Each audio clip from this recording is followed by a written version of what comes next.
What is up, everybody, and welcome back to the channel. Today we are going to be discussing down value, most often referred to as down factor in game. We're going to discuss what it is, how you can utilize this information to make you a better and more effective player in combat against certain enemies. So down value is something that is applied to an enemy whenever you successfully attack or use a technique on that enemy. And as you continue attacking that enemy, this down value will continue to accumulate until a certain threshold is met for that enemy, which will then trigger the downed state of that enemy. There's actually two different types of down value.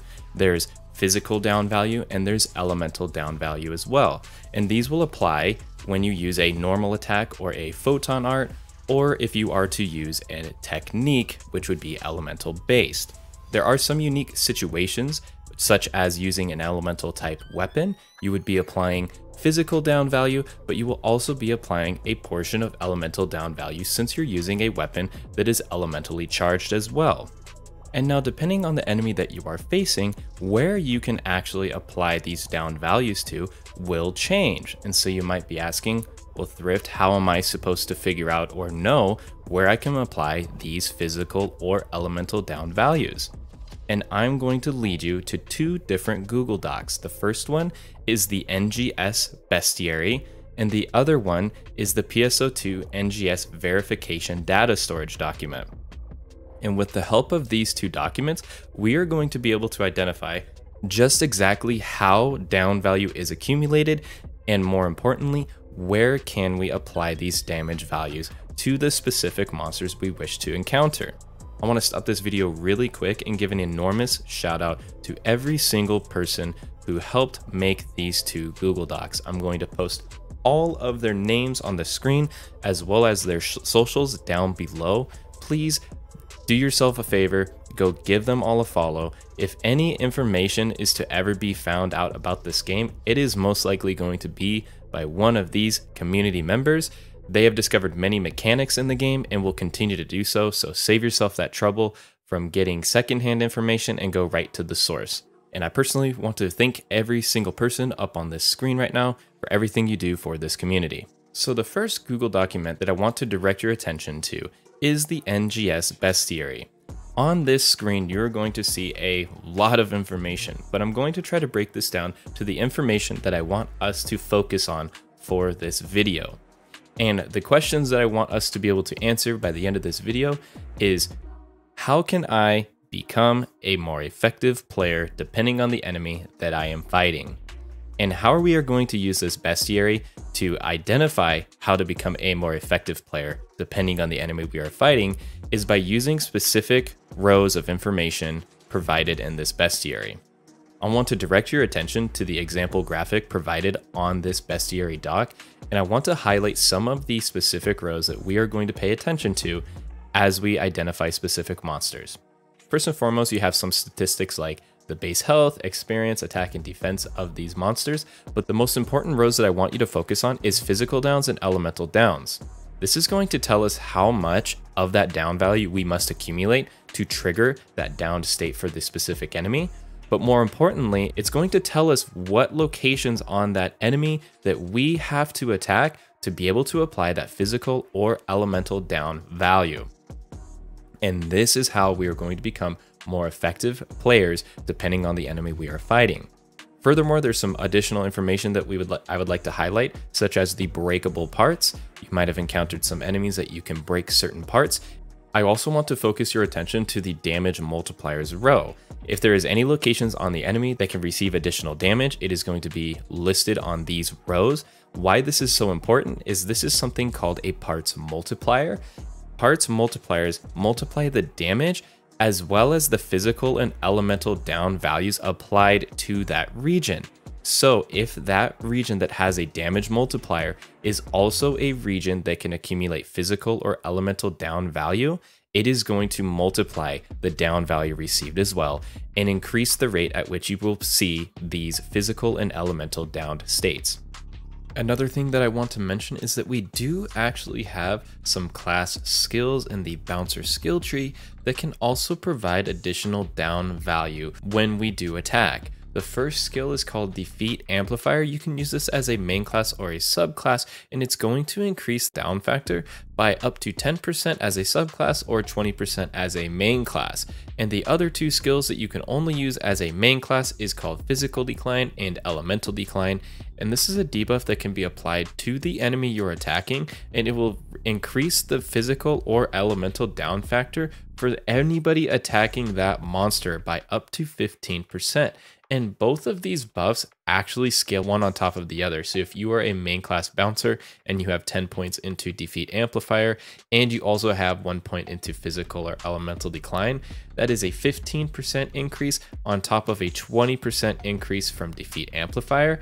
That is actually a buff of 38% that you would see on your down value accumulated through your attacks, photon arts, and techniques. And I mentioned elemental weapons earlier in the video, but there are two item potentials we currently have in the game that do provide a potent attack. One would be the Relic AoE explosive unit item potential. It has a 10-second cooldown, but it causes an area damage when you hit an enemy. If that potency attack hits a location that can accrue down value, the potency of that attack will also provide down value. Elemental weapons unleash an extra attack that is an elementally based potency attack. If that hits a location on the enemy that can accumulate elemental down value, that potency attack will provide elemental down value.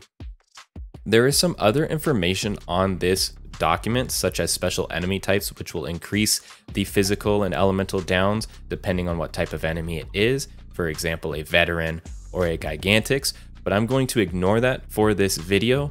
I want us to simply focus on where can we accumulate these down values. If you wish to dive into any more of that specific information, I am providing links to both of these Google Docs down below. So please, it is well worth your time to look into all the information that has been validated.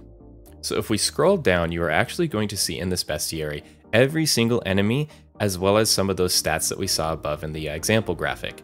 A specific example I want to highlight here is the Daedal Sword. This is an enemy that we have encountered quite often in our time playing the video game, especially the veteran Daedal Swords. This is an example that I know I've had firsthand experience with, people telling me to focus the legs as a melee player, and I never necessarily understood why, but it makes clear sense here in the bestiary why we are focusing the legs. It's because physical down value can only be accumulated on the legs. So this is why most melee focus the legs. If you are a melee player that has been focusing the core or even the back core for additional damage, there's nothing necessarily wrong with that, but you are not applying any physical down value to trigger those down states for the enemy. And we know that when Daedal Sword is in a physical down state, his chest core will be exposed, which will increase damage multipliers across all damage types for that down state. Now, why is that important? Well, we can see here the elemental downs, as long as you're using an ice skill, can be accumulated on every single spot except the sword. So an important thing to highlight when you are applying elemental downs, the element used must match the weak element of the enemy. If you're a technique-based class, it would make sense for you to focus either the back core, since the back core has 1.5 times damage, until the chest core is exposed, which you would then also be able to do 1.5 times damage. Because we are doing more damage to a location that can accrue this elemental down value, you're increasing the rate at which you're going to see these elemental downs. And this is going to be the case for a lot of these examples in the bestiary. There's going to be specific locations that the physical attack type players can target, and then for the case of the elemental type classes, you can pretty much focus most locations, but there will be specific locations in which case you can get this damage multiplier, which will then increase the amount of down value you observe. And so I want to lead our attention to the NGS Verification Data Storage Google Doc now, because I want to clarify some of these specifications to these downed values and how they're observed. And you can find this all the way in the yellow section, and it's called down specifications down here. And it is literally going to go through exactly all of the rules that this mechanic follows. There's some additional things I'm not going to get into in this video, but there is actually an equation that you can use to figure out exactly how much physical down value your specific skills for your class will accumulate. And then the same is the case for elemental users, you can see how much down value you are accumulating using your techniques. I'm not going to get into that because the down value number doesn't necessarily matter. And the reason why is if an enemy's health changes due to a special correction, such as the amount of people or the special typing, for example, a veteran of that enemy type, the physical down value and the elemental down value requirement will change in proportion to the increased HP. Unless you're in a solo situation, as more people show up to fight that monster, the HP is going to increase, the downed value required to trigger that down state is going to change. What is the most important thing for us right now is to identify and understand where should you be attacking in order to accomplish the most in that fight. And that is going to do it for the video today, guys. There is a lot more information about this down value system, so please do yourself that favor. Go and check out these Google Docs and read into the specifics behind the mechanics of this system. I have already seen myself play differently after going through these two Google Docs and understanding more completely how this down value system works. And I hope that you come to the same results as I do. And I hope this information provided will make you a more complete player and a more informed player about some of these mechanics that we do have in New Genesis.